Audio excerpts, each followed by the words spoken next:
Okay जी, आगाज़ करते हैं। आज सेशन का आगाज़ हम सेल्स टैक्स से करते हैं और सेल्स टैक्स रिटर्न जो है उसके बारे में हम देखते हैं। बेसिकली सेल टैक्स रिटर्न के बारे में आपने ये पढ़ा हुआ है कि सेल्स टैक्स जो है वो उसका टैक्स पीरियड 1 मंथ का होता है। यानी आपने हर महीने उसकी रिटर्न जो है वो सबमिट करवानी होती है और इसकी जो ड्यू डेट होती है वो ड्यू डेट होती है नेक्स्ट मंथ की 15th। अच्छा, 15th तक पेमेंट होती है, ठीक है, और 18th तक इसकी रिटर्न सबमिशन होती है। अब हमने, आपको याद होगा, एक चीज़ पढ़ी थी डेफिनेशंस के अंदर ड्यू डेट की, कि ड्यू डेट होती है नेक्स्ट मंथ की 15th, लेकिन रूल्स में जाके ये बात लिखी हुई थी कि 15th असल में होती है पेमेंट की डेट, कि जब आपने पेमेंट करनी होती है वो 15 डेट है, रिटर्न आप 18th को जमा करवाएंगे। इसके पीछे लॉजिक क्या थी? लॉजिक ये थी कि असल में हम पाकिस्तानी अवाम हैं और हमें हर काम आखिरी दिन याद आता। 15th को ही सब लोग पेमेंट करवाने जाते थे बैंक में, और हमारे यहाँ पे रूल कुछ इस तरीके से है कि जब आप पेमेंट करवाते हैं तो पेमेंट करवाने के बाद आपके इस पोर्टल के ऊपर एक लिंक एक्टिव होता है सबमिट का। तो जब तक वो पेमेंट बैंक करता नहीं है, तब तक एक्सेप्ट नहीं करता, तब तक वो लिंक यहाँ पे एक्टिव नहीं होता। तो लोग क्या करते थे, शाम को 5 बजे बैंक पहुँचते थे, पेमेंट जमा कराते थे और उसके बाद घर आके वेट करते थे कब लिंक हमारा जो है वो यहाँ पे एक्टिव और हम रिटर्न सबमिट करवाएं। अब चूंकि सब लोग आखिरी दिन पहुँचते थे, बैंक के ऊपर काफ़ी लोड होता था, तो हमारे बैंक का निज़ाम बैठ जाता था और रिटर्न 15 को जमा नहीं हो पाती थी। तो इस मुश्किल से निकलने के लिए फिर लॉ मेकर ने चेंज की और उसने कहा कि ठीक है भाई, 15 तक पेमेंट करा दें, बैंक आराम से 16 तारीख को या 17 तारीख को अपना सारी पेमेंट्स एक्सेप्ट कर लेगा, आपके इस पोर्टल पे सबमिट का बटन आएगा, 18 तक आप रिटर्न सबमिट करवा दें। इसके पीछे लॉजिक ये थी। फिर एक और बात हमने पढ़ी थी और वो ये थी कि डिफरेंट एनेक्जर्स के लिए लॉ मेकर आपको डिफरेंट टाइम जो है वो कह सकता है। ये बात अगर आपको याद हो तो आप लोगों ने डेफिनेशन में पढ़ी होगी। अब वो एनेक्जर्स क्या होते हैं, वो सब बातें क्या होती हैं, उस वक्त तो आपको ये कह दिया जाता था कि ये वर्किंग्स होती हैं। बेसिकली वो वर्किंग्स जो हैं कुछ इस फॉर्म में होती हैं।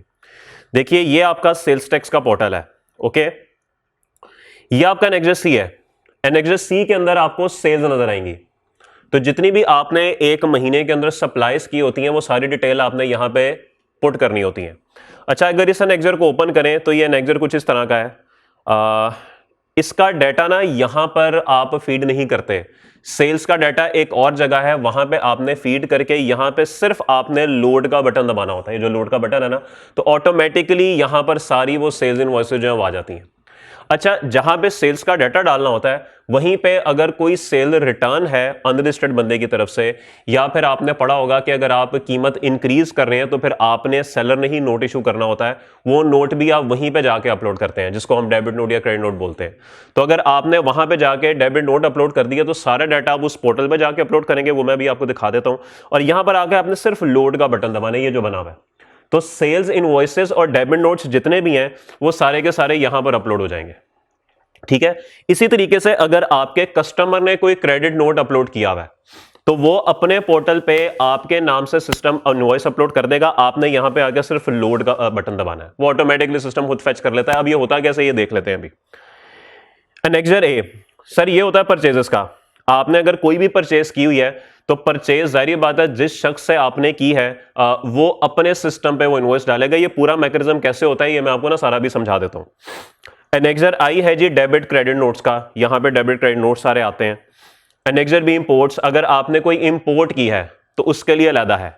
तो परचेजेस लोकल एनेक्जर ए में हो गई और इंपोर्ट्स एनेक्जर बी में हो गई।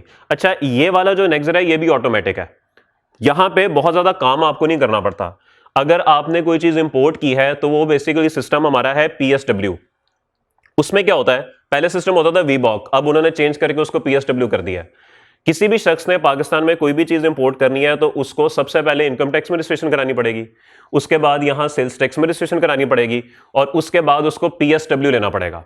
पीएसडब्ल्यू भी समझ लें लॉगिन पासवर्ड होता है, ये इंपोर्ट एक्सपोर्ट करने के लिए होता है। आप उसमें लॉगिन करते हैं, लॉगिन करके आप जो भी चीज इंपोर्ट कर रहे हैं उसकी पूरी डिटेल्स डालते हैं, जिसमें से एक चीज है जीडी गुड्स डिक्लेरेशन, पढ़ा होगा आप लोगों ने। वो सारा डॉक्यूमेंट उस पोर्टल के अंदर बनता है। वो बनने के बाद आप उसका प्रिंट लेते हैं और चले जाते हैं कराची पोर्ट के ऊपर और जाके कस्टम अथॉरिटी को कहते हैं भाई ये गुड्स डिक्लेरेशन है, ये मेरी चीजें यहां से आ रही हैं। वो आपकी चीजें वेरीफाई करते हैं और अपने सिस्टम के अंदर वो गुड्स डिक्लेरेशन जो है वो सारी की सारी अपलोड करके आपकी ड्यूटीज और टैक्सेस जितने भी है ना वो आपको कहते हैं कि जाओ बैंक में जाके पे कराओ। आप बैंक में जाके वो पे करके आते हैं और अपने सिस्टम में कस्टम वाला बंदा एंट्री कर देता है कि जी ये चीज आपने इंपोर्ट की है और इसके ऊपर सेल्स टैक्स आपने इतना पे किया। वो जब आप वापस आते हैं अपना कंप्यूटर ओपन करके यहां पे एनेक्सर बी इंपोर्ट्स पे आके ये लिखा हुआ है load GDs, load good declaration, आप इस पे क्लिक करेंगे तो जितनी भी इंपोर्ट आपके नाम पे बनी होगी वो सारी यहां पर ऑटोमेटिक आ जाएगी, वो सारी ऑटोमेटिक आ जाएगी और उसके ऊपर सेल टैक्स भी उतनी अमाउंट का आ जाएगा जो आपने पे किया है। तो इसका मतलब है कि यहां पर भी आपको ज्यादा मेहनत नहीं करनी पड़ती, ये सारा डाटा वही है जो कि हमें उस जीडी के ऊपर मेंशन किया गया होता है, तो ये भी सारा ऑटो उठ के आता है। बिल्कुल इसी तरीके से ये एक्सपोर्ट्स का एनेक्सर है।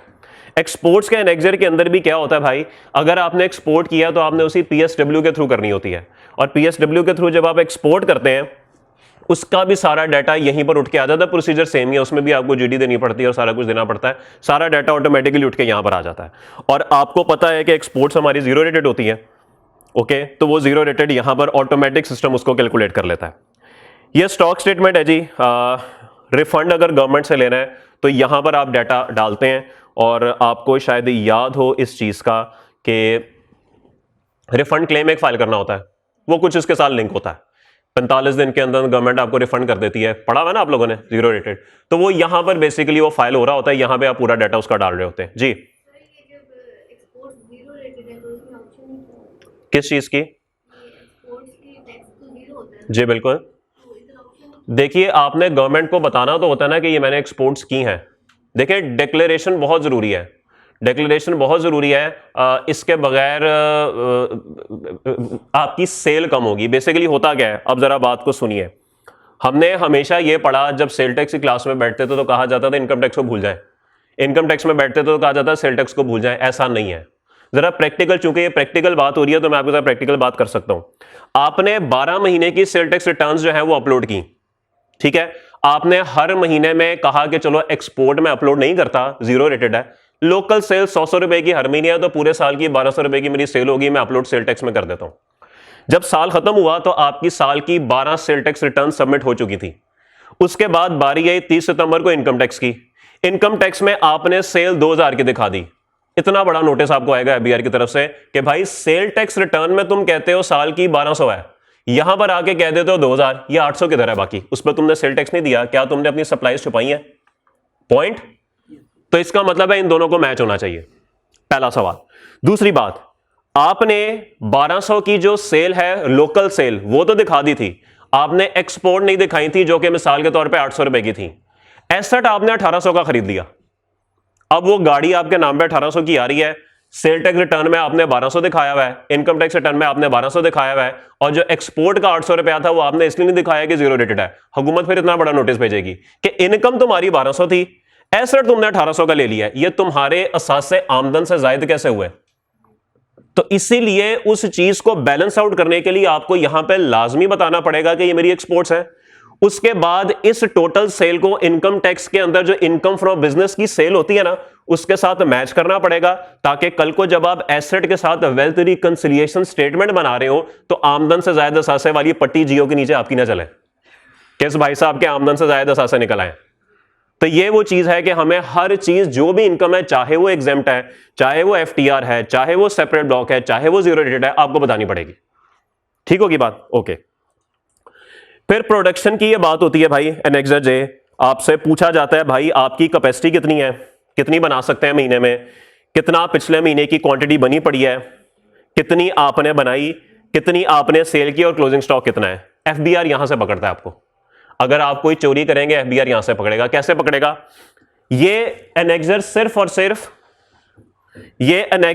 सिर्फ मैन्युफैक्चरर्स के लिए है, ये ट्रेडर के लिए, उन लोगों के लिए नहीं है जो लोग चीजें बना रहे हैं। अब पकड़ता कैसे FBR?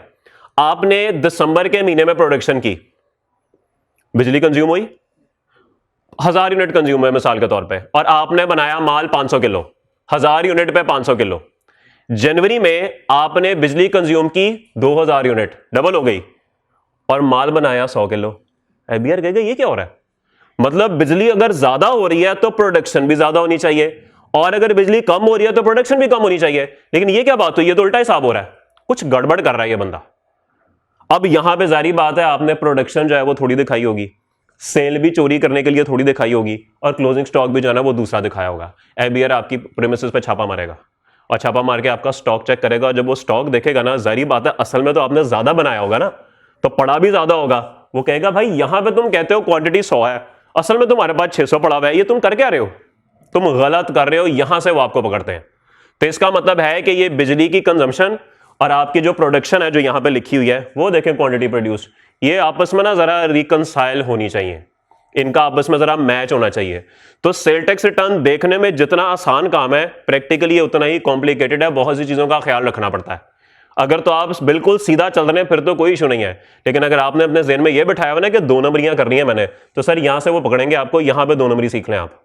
Not recommended at all, not recommended at all. काम सीधा करें, सीधा सीधा चलें, जिंदगी सुकून में रखें, अपनी जहानत जो है ना किसी अच्छी जगह इस्तेमाल करें, इन जगहों पर इस्तेमाल ना करें। ओके, ये आपके कोर्स में नहीं है स्टील प्रोडक्शन। एक छोटा सा पॉइंट हमारी किताब के अंदर लिखा हुआ था कि मिनिमम प्रोडक्शन होती है स्टील के ऊपर, शायद किसी को याद हो। मिनिमम प्रोडक्शन क्या होता था, वो 13वां शेड्यूल, 13 शेड्यूल, मिनिमम प्रोडक्शन क्या था जी वो पॉइंट, कोई बता सकता है मुझे, कोई दुर्शंदा सितारा क्लास का बता सकता है? अगर मिनिमम प्रोडक्शन एक्सीड्स हो, बस कुछ ऐसी बात थी। उसमें यह था कि अगर हुकूमत ने कहा हुआ है ना कि 1000 यूनिट बिजली कंज्यूम होगी, तो हम एज्यूम करेंगे आपने 1 टन स्टील बना ली है, आपने 6000 यूनिट कंज्यूम कर ले, तो इट मींस के 6 टन स्टील बन गया हुआ है। आप चाहे 4 सेल करें, चाहे 3 करें, चाहे 2 करें, सेल टैक्स तो आपको 6 पे देना पड़ेगा। यह था वो पॉइंट, मिनिमम प्रोडक्शन।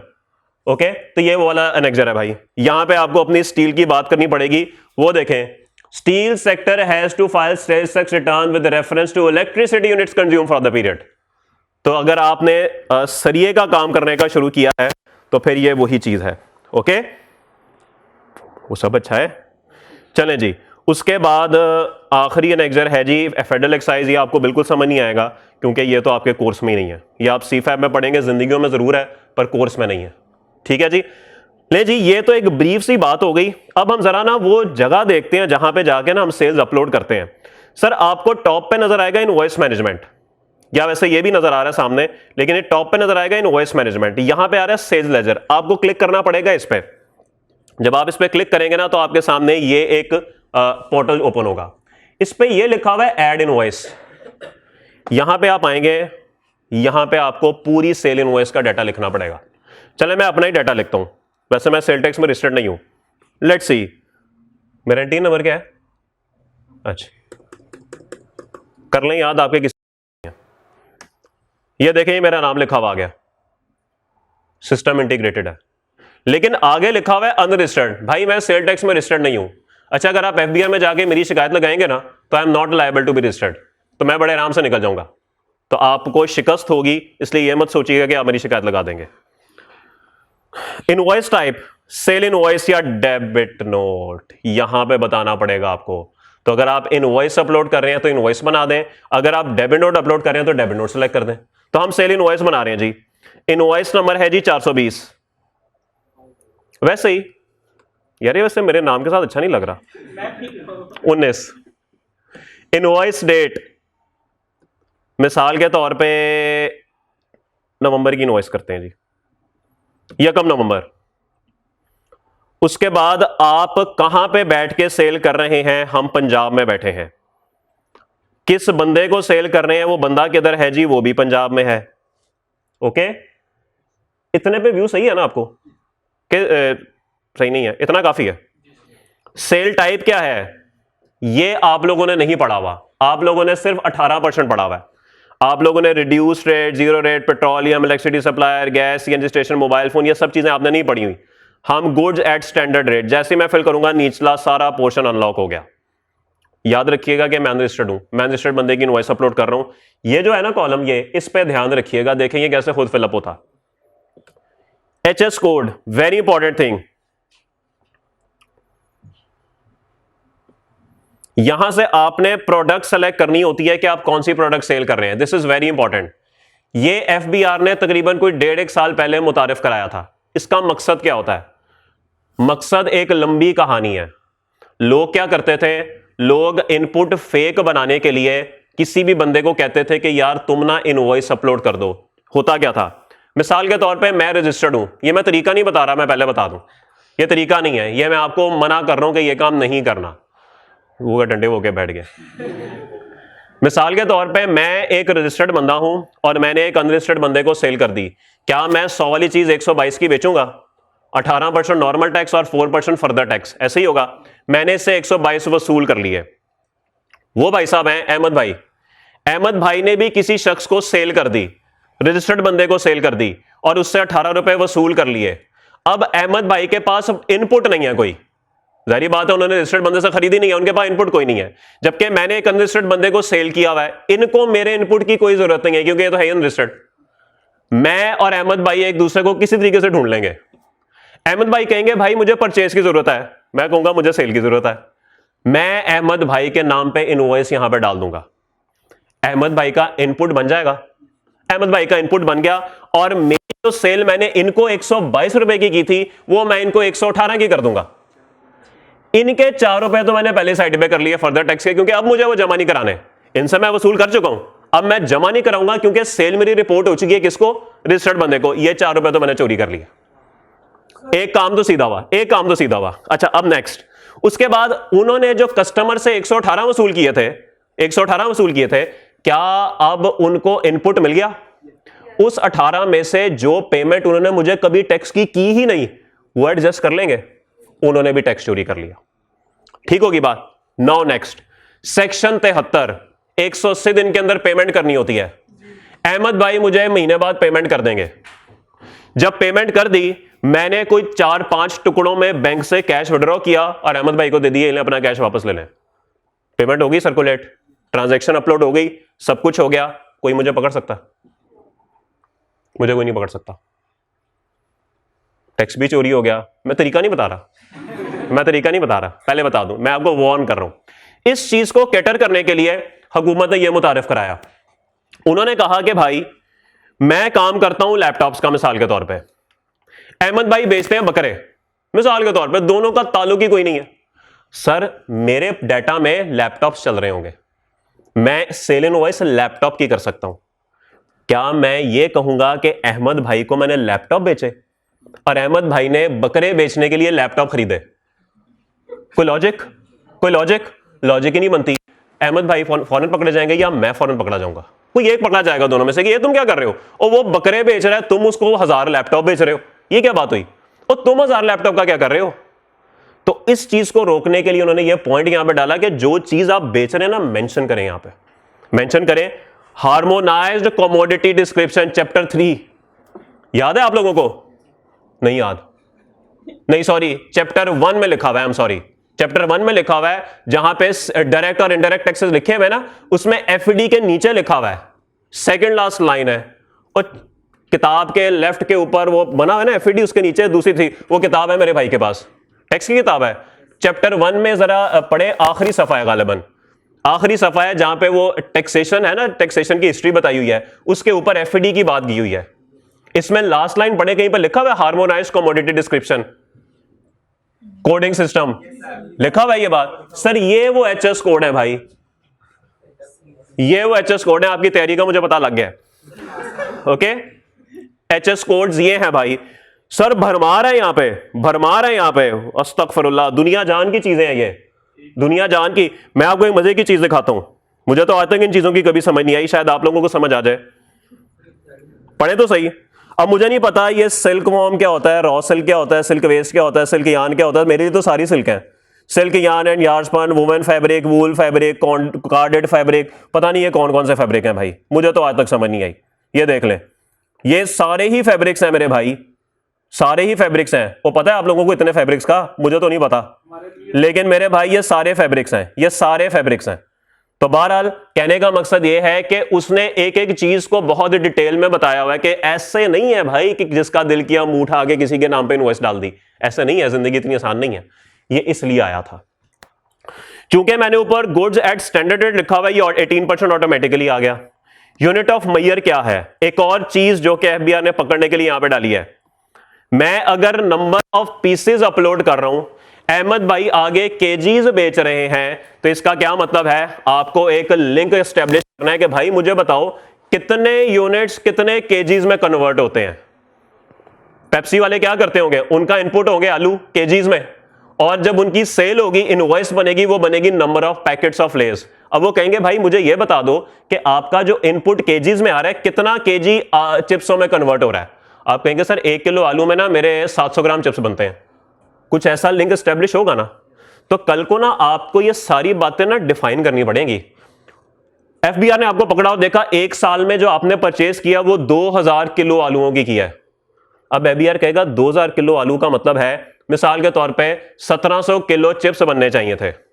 ठीक हो गया, 1700 किलो चिप्स बन गए। आप कहते हैं आपने पूरा साल 1300 किलो चिप्स बेच दिए, तो 400 किलो आपके पास पड़े होने चाहिए ना। बताएं किधर है, नहीं पड़े हुए। तो इसका मतलब है 400 किलो तुमने सेल कर दिया और तुमने चोरी की हुई है। बात समझ आई? ऐसे इंटीग्रेट करता है एफबीआर। ओके, क्वांटिटी, कितनी क्वांटिटी बेची? 50 यूनिट्स। वैल्यू ऑफ सेल्स, ये वो टेबल है भाई, वैल्यू क्या होनी चाहिए? 5 लाख। सेल टैक्स खुद कैलकुलेट होगा, शायद फर्दर टैक्स भी खुद आ जाए। आई एम 99.9% श्योर के फर्दर टैक्स खुद आएगा, क्योंकि ऊपर देखें मैं अनरजिस्टर्ड हूं। आ गया, खुद आ गया मेरे भाई। सेल टैक्स भी आ गया और फर्दर टैक्स भी आ गया। अब बस मुझे क्या करना है, मुझे यहां पे इसको सेव कर देना है। मैं सेव करूंगा तो ये देखिए, ये इनवॉइस आ गई और मैंने इसको क्लोज कर दिया यहां पे। तो ये अब एंट्री मेरे सिस्टम के अंदर रिकॉर्ड हो गई। अब मुझे वहां जाके क्या करना है, वहां जाके मुझे सिर्फ और सिर्फ इसको लोड करना है। और आप देखेंगे कि एक इनवॉइस आपको मेरी नजर आएगी और दूसरी इनवॉइस पर जरा ध्यान नहीं देना आपने, वो पहले की डली हुई है। ओके भाई, वो सॉरी, ये देखें, ये देखें, मैं इसको जरा कुछ छुपाने की कोशिश करता हूं, आ जाएगी वैसे वो मुझे लगता है। वो देखें, वो आ गई, वो मैं निचली वाली नहीं दिखा रहा आपको। अगर देखना चाह रहे हैं ना तो वो देख लें। समझ आ गई, समझ आ गई। ओके, वापस ऊपर। ये देखिए भाई, सब कुछ आ गया ऑटोमेटिक। वो देखें, सब कुछ आ गया ऑटोमेटिक, सब कुछ आ गया ऑटोमेटिक। ये देखें, ये देखें, सब कुछ ऑटोमेटिक आ गया। कोई मसले वाली बात ही कोई नहीं है। ठीक है जी, सब कुछ आ गया। उसके बाद आपने इस एनेक्सर को सबमिट कर देना है। ये लिखा हुआ है सबमिट। 10 तारीख तक ये काम लाजमी करना है। 10 तारीख तक ये काम लाजमी करना है। जो लिखा हुआ था ना, डिफरेंट डेट्स में भी prescribe for submitting different annexures, सिर्फ इस एनेक्सर के लिए 10 तारीख है। और ये सोच थोड़ी सी ऊपर की है, ये क्यों ऐसा किया गया है अभी आपको समझ नहीं आएगी, इसकी भी एक वजह है। एनीवेज, अब आप आ जाए समरी पे। न्यूमेरिकल का चेहरा है मेरे भाई, ये न्यूमेरिकल का चेहरा है ये। सर ये सारा वर्किंग 1 है, इनपुट टैक्स साथ साथ लगाना है, याद है कि नहीं? सर ये वो चीज है, डोमेस्टिक परचेजेस रजिस्टर्ड लोगों से फिक्स एसेट निकाल के वर्किंग 1। अनरजिस्टर्ड लोग सर इस वर्किंग को इकट्ठा ही बना देते हैं और इसको इग्नोर करते हैं। इंपोर्ट्स वर्किंग 1.1, सॉरी वर्किंग 1 नहीं है, ये भी इंपोर्ट्स है, ये भी सर वर्किंग 1 में शामिल करते हैं। कैपिटल गुड्स सर ये होती है वर्किंग 1.1। ओके, और वर्किंग 1 और वर्किंग 1.1 का टोटल है ये, जो सर लेके जाते हैं वर्किंग 2 में और अपॉर्चनमेंट करवाते हैं। Okay, credit brought forward from previous tax period, sir ये वो फेस पे नहीं सर करते 90% के नीचे ब्रॉड फॉरवर्ड, ये वो चीज है, ये वो चीज है। Inadmissible input tax in terms of section for failure, ये अब वो चीजें हैं जो सेक्शन 8 में आपने पढ़ा हुआ ना, टैक्स क्रेडिट नॉट अलाउड पढ़ा हुआ है। ये वो सब चीजें हैं जो कि यहां पे डिसअलाउ होती हैं, ऑटो डिसअलाउ होती हैं, ये सब डिसअलाउड वाली चीजें हैं। ओके, और ये सारी सिस्टम खुद कैलकुलेट करता है। ओके, अपॉर्चनमेंट अनफॉर्चुनेटली ये आपको खुद करनी पड़ेगी। वर्किंग 2 ये सिस्टम कैलकुलेट नहीं करता। उसने लिखा हुआ है नॉन क्रेडिटेबल इनपुट्स, किन चीजों का इनपुट आपको नहीं मिलना, एग्जेम्प्ट या फिर नॉन टैक्सेबल सेल्स, इसका इनपुट खुद कैलकुलेट करें और यहां पे लाके लिख दे, सिस्टम ऑटोमेटिकली उसको डिसअलाउ कर देगा। बात समझ आ गई? तो सर ये काम है जो कि आपने खुद करना होता है। यह आपका आ गया इनपुट और यह आपकी आ गई वर्किंग 3 सेल्स वाली, ये सेल वाली वर्किंग आ गई। वो देखें जो मैंने इनवॉइस अपलोड की थी वो आ गई है।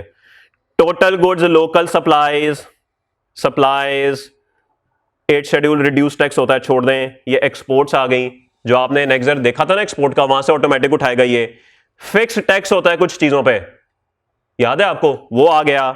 फिर gas supply to CNG station, ये पता नहीं क्या है, पता नहीं क्या है, टोटल है, विद होल्डिंग आपके कोर्स में नहीं है। तो सारी बातें करने के बाद ये यहां पर क्या करेगा, ये पेबल निकालेगा।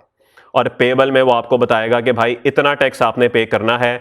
यहाँ पे वो सारी चीज़ें लग रही होती हैं कि आप वही 90% और न्यूमेरिकल का फेस सारा यहाँ पे कैलकुलेट हो रहा होता है। ये सब ऑटो है, ये सब ऑटो है। इसका मतलब है आपने सिर्फ 2 काम करने होते हैं इसके अंदर। एक तो वहाँ जाके सारी इनवॉइसेस अपलोड करनी होती हैं, उसके बाद यहां पर आके आपका इनपुट, अब जैसे मैंने सलमान हसन के नाम पे वहां पे इनपुट डाला था ना, मैं अगर अपना पोर्टल यहां पे ओपन करूंगा ना, मैं चूंकि सेल टैक्स में रजिस्टर्ड नहीं, उसने मेरा पोर्टल ओपन नहीं होगा, वहां पे जाके ना मुझे सिर्फ एनेक्सर ए परचेजेस में जाना पड़ेगा।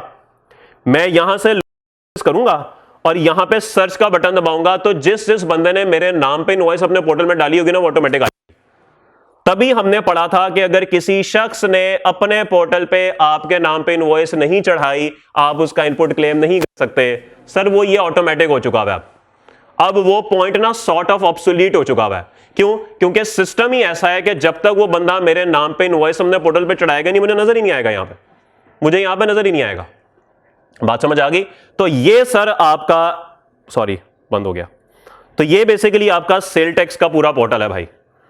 ठीक है, बाकी इसके अंदर कुछ और टेक्निकल चीजें हैं। यहां से ये पेबल निकलता है भाई, ये पेबल की लायबिलिटी सारी यहां से निकल आती है और ये हेडवाइज पेबल आ जाता है यहां से। तो ये वो कैलकुलेशन है सारी। असल मामला वही है सेल्स का, प्रोडक्शन का, स्टॉक स्टेटमेंट का और परचेजेस और इंपोर्ट्स का। ये सारा डाटा, और मोस्टली डाटा सेल टैक्स के अंदर आता ऑटोमेटिक फेच होके। ठीक होगी बात? यहां तक किसी का कोई सवाल? सब अच्छा है? ठीक है जी। मोस्ट प्रोबेबली एक क्लास हमारी और है, उसके अंदर मैं तमाम चीज़ों को ना जस्ट एक दफ़ा रिवाइज करा दूंगा, इनकम टैक्स को और इसको, ताकि एक पूरा ओवरव्यू बन जाए। उसके अंदर मेरे ख्याल में वेल्थ रिकंसिलिएशन की थोड़ी सी बात रह गई है, वो मैं आपके साथ कर लूंगा। बाकी इसके अलावा मेरे ख्याल में अब कुछ बचा नहीं है। जो मोस्टली ओवरव्यू मैं आपको दे सकता था वो मैंने आपको दे दिया। बाकी डिटेल तो फिर जारी बात है, जब आप परफॉर्म करते हैं आपको तभी समझ आएगी, और उससे पहले जब तक आपको लॉ नहीं आता होगा तब तक आप जो है वो चीज़ें नहीं कर सकते। मैं फिर आपको कहूँगा कि इन चीज़ों का मकसद कतन ये नहीं है कि आप अपने घरों के बाहर बोर्ड लगा दें यहाँ पर टैक्स का काम तसल्ली बख्श किया जाता है। तो ये तसल्ली बख्श बिल्कुल नहीं किया जाता। तसल्ली आपकी फिर बाद में क्लाइंट कराएगा जिसकी आपने रिटर्न गलत भर दी है। ठीक होगी बात? तो इसलिए ये काम अभी नहीं करना, सीखना है पहले, हैंड्स ऑन एक्सपीरियंस ले लेना है, और वो ऑब्वियसली आर्टिकल्स के बाद ही आपको मिल सकता है। ठीक है जी, इंशाल्लाह फिर आपसे ज़िंदगी रही तो मुलाकात होगी नेक्स्ट वीक। अल्लाह हाफ़िज़।